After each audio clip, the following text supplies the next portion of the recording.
Welcome to my foundation tutorial part 5, Getting Prepared for Commoners. I have included many bonus tips throughout this video.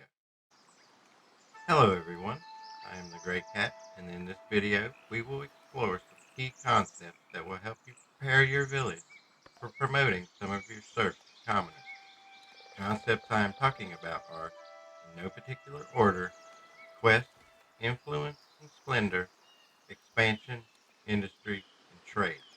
These are not to be thought of in a step-by-step manner, as has been the case with my previous tutorials.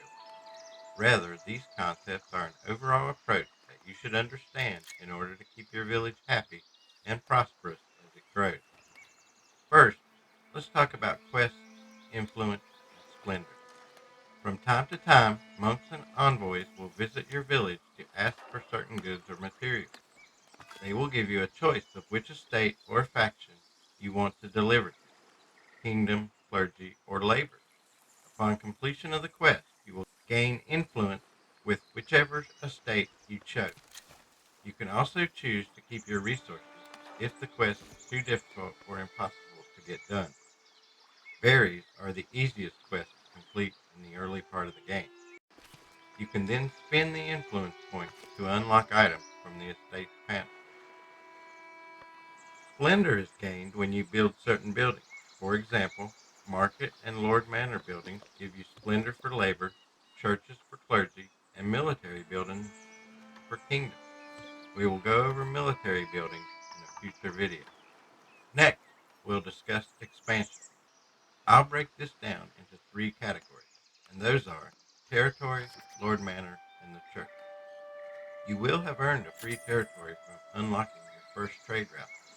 You can claim this at any time from the Purchase Territory mode, which is the little flag in the bottom menu. To purchase a territory will cost 500 gold.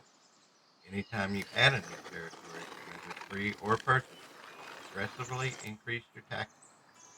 So be careful not to expand too quickly. With the Lord Manor, you can add more gold storage capacity by assigning the treasury function to any new parts you have built onto it. Towers are best for this, but any building type part will work, just not doors or decor. Whenever you see your gold approaching the capacity, add more treasure. You can also assign the bailiff's office function, which you unlock from the labor estates panel, to any building type part.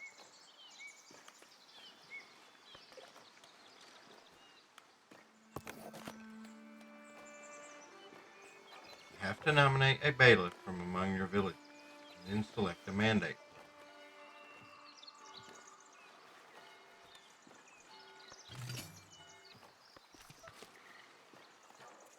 it. Bailiffs can either gain influence with one of the estates or prospect mineral deposits, which are located among the large stone formations scattered around the map.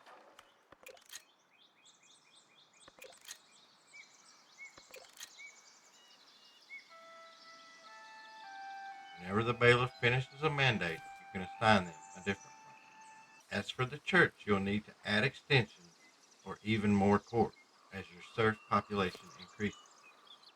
Towers do not work for this. You start with a couple extension parts, but you can unlock the rustic church new parts from the clergy estates panel, which will add a couple of more attractive options. Now, let's talk about industry.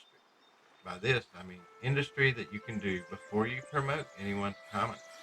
These industries are forestry, polished stone, bread, and fishing. If you've been following along with this tutorial, you should have the beginning of your forestry industry done. In fact, you could not have promoted anyone to serf without planks to build your Lord Manor. The next step in that is to build a forestry camp and to paint a reforestation zone. This will allow your woodcutters to have more trees available to chop down. You also have a few options as to which types of trees you would like your foresters to plant. Another industry you can implement is polished stone. The stonemason's hut will have been unlocked when you promoted your first newcomer to serf, or in other words, at 9 serfs. Stonemasons take stone and turn it into polished stone, which Northberry, your first trading partner, will buy. Make sure to give it a slot in a warehouse. Buildings for the bread production lines are also unlocked at 9 circles. These include the wheat farm, the windmill, and the bakery. I recommend holding off on bread production for now, though, as starting it will trigger storms, which will lower all food production except fishing. You will need a large amount of food to make it through these storms. Which brings us to fishing. The fisher's hut can be unlocked through the labor estates panel once you have 20 surf, 6 labor splendor, and 3 labor influence. Fisher's huts must be placed on the coastline of either a river or a sea, and the latter must be placed toward the water. Fish should be stored in a granary. And now we come to trade. I have covered trade before and even touched on it earlier in this video, so I will just cover a few things here. First of all, North Berry buys berries, planks, and polished stone. So make sure you have slots for those in a granary or a warehouse. And you have authorized selling them on the Resources tab of the Trading panel. 25 is a good starting number for polished stone. Also, you make more gold selling berries to your own people than you do through trading. So make sure you keep raising the amount you want to hold on to before selling as your population rises. Thank you for watching my foundation tutorial. Don't forget to scratch that like button and subscribe to become a part of the Gray Cat clan. If you have any questions, don't hesitate to ask them in the comment section below, and I'll be happy to answer.